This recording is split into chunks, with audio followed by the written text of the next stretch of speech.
Exit pole এটা কখনোই 100% নিখুঁত হয় না।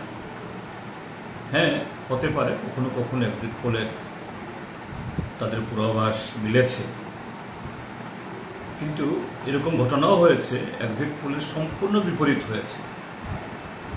আমরা যদি 2004 অটল বিহারী বাজপেয়ী তখন প্রধানমন্ত্রী ছিলেন, তার নেতৃত্বে সারা দেশে একটা জোয়ার ছিল, ফিল গুড ফ্যাক্টর, অর্থাৎ অটল বিহারী বাজপেয়ীর নেতৃত্বে সারা দেশে একটা কি বলে মানে জনগণের মধ্যে একটা সুখানুভূতি, এবং প্রত্যেকটা পত্রিকা শুধু এক্সিট পোল কেন, ওপিনিয়ন পোলও বলেছিল যে অটল বিহারী বাজপেয়ীকে আটকানোর কারো ক্ষমতা নেই। এবং অটল বিহারী বাজপেয়ী ব্যক্তিগতভাবে এ যাবৎ যতজন ভারতীয় জনতা পার্টি নেতা উঠে এসেছেন তার মধ্যে সবচেয়ে বেশি যে দেশ নায়ক হিসাবে, জাতীয় নেতা হিসাবে শুধু বিজেপির ভেতরে না, তার বাইরেও তার গ্রহণযোগ্যতা ছিল। কিন্তু ফলাফল যখন বেরোল, উল্টো হয়েছে। ইউপিএ সরকার এসছে, তার পরবর্তী 5 বছরে ইউপিএ ডক্টর মনমোহন সিংয়ের নেতৃত্বে সরকার করেছে। এখন সে অভিজ্ঞতার নিরিখে যে দেখা যায়, এবারে নির্বাচনে শাসক দলের পক্ষে অর্থাৎ বিজেপির পক্ষে কোনো হাওয়া নেই, এবং অটল বিহারী বাজপেয়ীর তুলনায় নরেন্দ্র মোদী একজন প্রধানমন্ত্রী হিসাবে, রাজনৈতিক নেতা হিসাবে সেরকম গ্রহণযোগ্যতাও নেই, বরঞ্চ এবারে নির্বাচনে বহু বিতর্ক এই নরেন্দ্র মোদীকে কেন্দ্র করে হয়েছে। তারপর বিজেপি শুরুতে অর্থাৎ নির্বাচন ঘোষণা করার আগেই রাম মন্দির নিয়ে একটা জিগির তুলতে চেষ্টা করেছিল, কিন্তু এটা উল্কার মতো, রাম মন্দিরের উন্মাদনা যেমন উঠে তেমনি উল্কার মতো এটা নিভেও যায়। রামের প্রতিপক্ষে আলাদা, এটা আলাদা জিনিস। অর্থাৎ বিজেপি এটাকে তাদের নির্বাচনে ফায়দা লোটার জন্য চেষ্টা করেছে, এটা হয়নি। তারপর তারা স্লোগান তুলল, আপ কি বার 400 পার, বিজেপি একাই 370,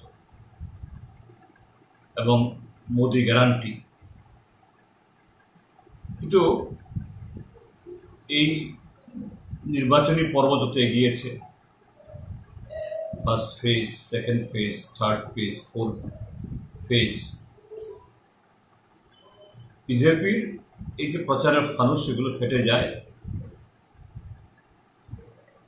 গত 10 বছর নরেন্দ্র মোদীর সাফল্য, গীত ইত্যাদি এগুলো কোথাও সুর কেটে যায়। সেখানে বিরোধী ইন্ডিয়া জোটের নেতৃত্বে বরঞ্চ জনগণেরই শুনি যে কর্মসংস্থান, কৃষিতে সংকট,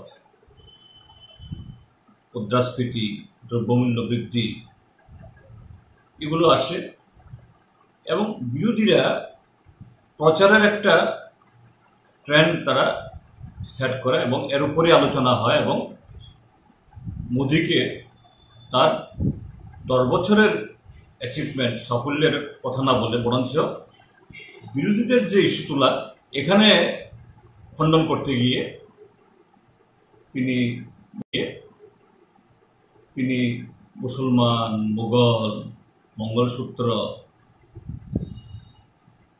ওই ইয়েতে কি বলে এই গরু নিয়ে যাবে, মোষ নিয়ে যাবে,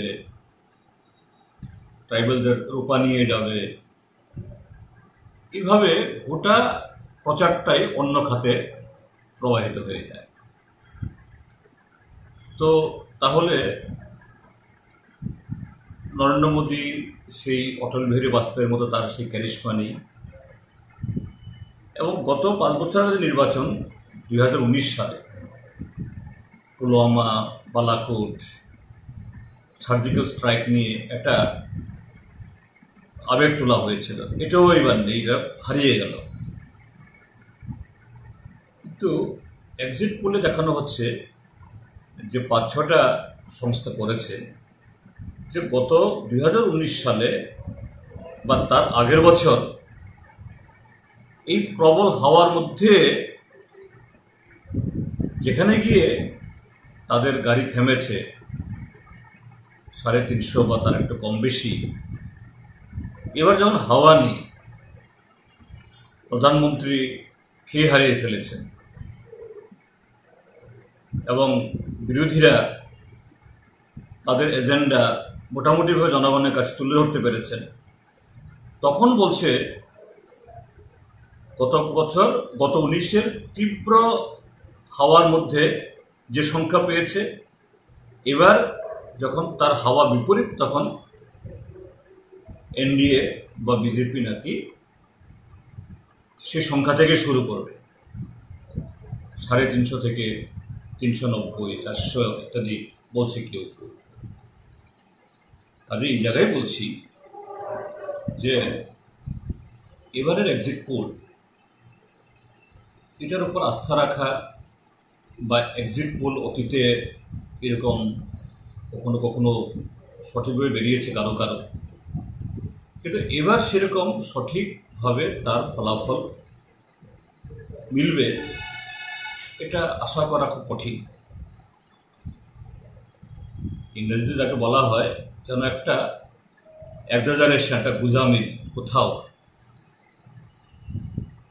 কালকে আমিও শুনছিলাম যারা এই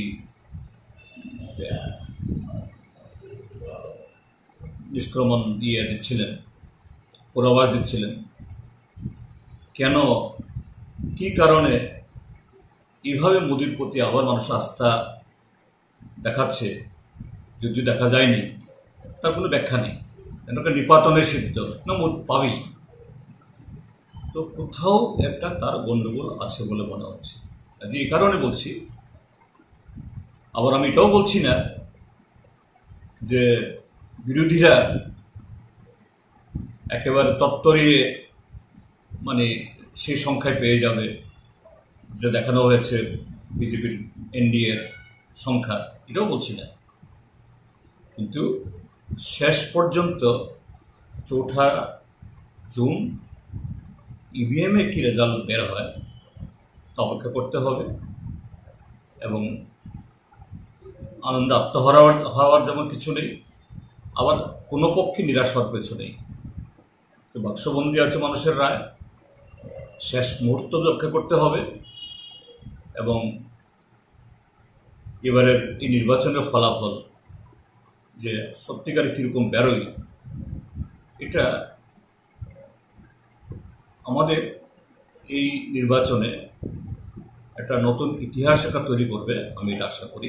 এবং ইতিহাস এই যে অ্যান্টি ইনকামবেন্সি, প্রতিষ্ঠান বিরোধী সরকারের যে ব্যর্থতা, তার ছাপ সেখানে পড়বে, এটা এখনও আমি সেভাবে মনে করছি।